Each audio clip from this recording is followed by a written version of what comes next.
आपातकालीन सेवा की जो गाड़ियां रहती है वो सुनसान इलाके में खड़ी कर दी रहती है। आज भी पाटलिपुत्रा इलाके में हत्या की घटना हो गई। आपके प्रश्न का प्रथम जो वाक्य है उससे मैं सहमत नहीं हूँ कि राजधानी में घटनाएं बढ़ रही हैं।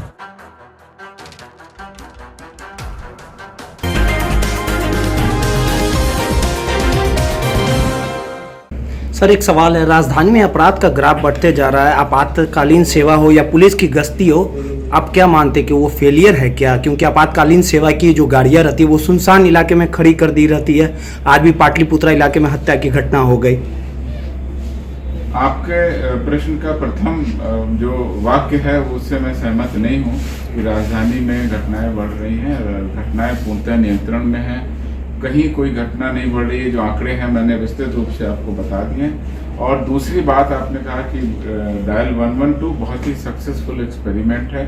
जैसा मैंने कहा, पुलिस की 100 गाड़ियां पटना शहर के लिए डेडिकेटेड हैं और ये एक डेटाबेस हमारा बना हुआ है कि कौन सी गाड़ी कहाँ पे खड़ी होगी, और वहीं से वो गाड़ी जब कॉल आती है तो सॉफ्टवेयर में ये पहचान होती है कि कौन सी गाड़ी पास में है, उसको हम लोग वहाँ पर भेजते हैं।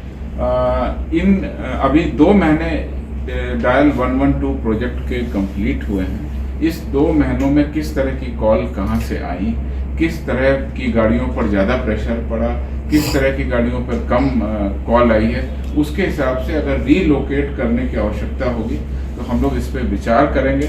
और ये पूर्णतः अन्य राज्यों में भी चल रहा है। बिहार राज्य में इसकी बहुत ही अच्छी शुरुआत अभी 2 महीने पहले हुई है।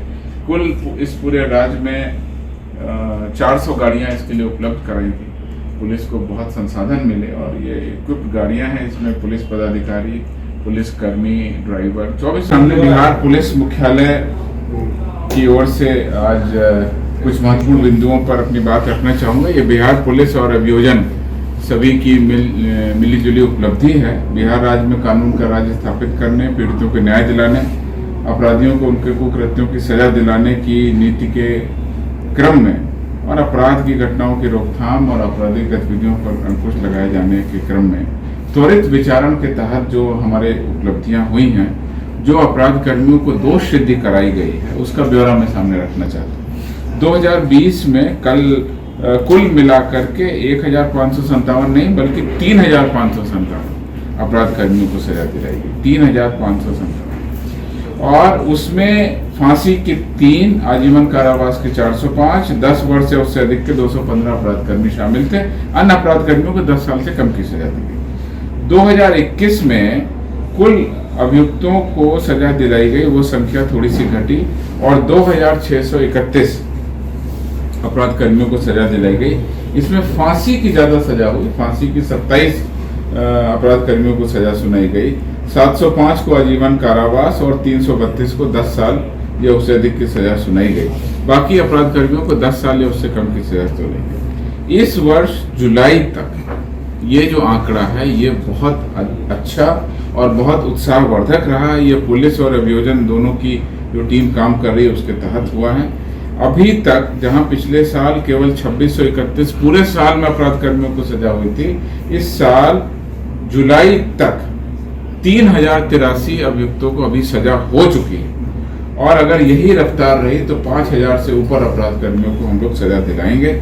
इसमें फांसी की 6, आजीवन कारावास की 550, 10 साल या उससे अधिक के 264, 10 साल से कम 1024, 2 वर्ष से कम 1239, कुल 3083 अभियुक्तों को अभी जुलाई तक सजा दी जा चुकी है। उसके अलावा पिछले 2 वर्षों से हम लोगों ने एक और आंकड़ा स्थापित किया है कि कई अभियुक्तों को जुर्माना की राशि दे करके छोड़ दिया जाता है।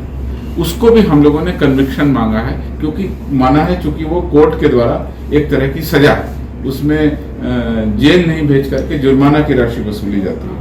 तो 2021 में जहां 5727 अभियुक्तों को जुर्माना दिया गया, वहीं इस साल जुलाई तक 22,221 अभियुक्तों को जुर्माना की सजा दी गई है।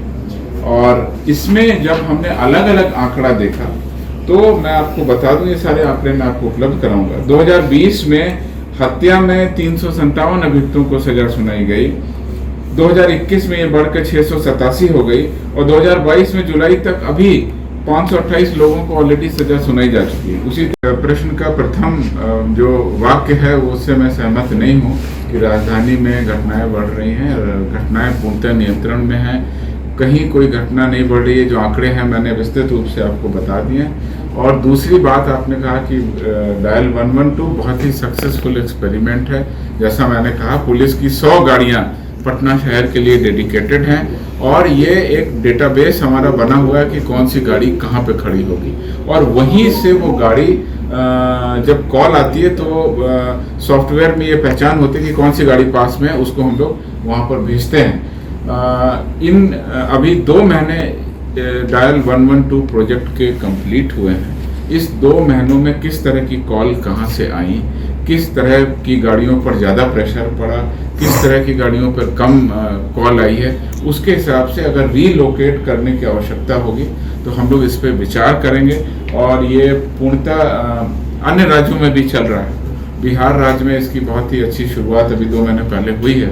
कुल इस पूरे राज्य में 400 गाड़ियां इसके लिए उपलब्ध कराई थी। पुलिस को बहुत संसाधन मिले और ये इक्विप्ड गाड़ियां हैं। इसमें पुलिस पदाधिकारी, पुलिसकर्मी, ड्राइवर 24 घंटे उपलब्ध है। ये इमरजेंसी सेवा, इस सेवा का अधिक से अधिक उपयोग हो। मैं आप लोगों के माध्यम से आम जनता से अनुरोध करना चाहूँगा कि इस सेवा का अधिक से अधिक उपयोग करें। और 112 की सेवाएं हम लोग खास मकसद से रखा गया कि त्वरित घटना स्थल पर पुलिस पहुँचे। और बहुत सारे मामलों में मैंने आपको करीब 3 हफ्ते पहले एक प्रेस नोट जारी किया था। मैं निर्देश अपने टीम को ये दे रहा हूँ कि अब 2 महीने के बाद में उसका एक समरी बनाए कि कहाँ पर किस तरीके से 112 के कारण, त्वरित पहुँचने के कारण घटना रुक गई या विवाद था उसका निपटारा हो गया। तो ये हम आंकड़ा बना के आप लोगों को अवगत करा दें। आमतौर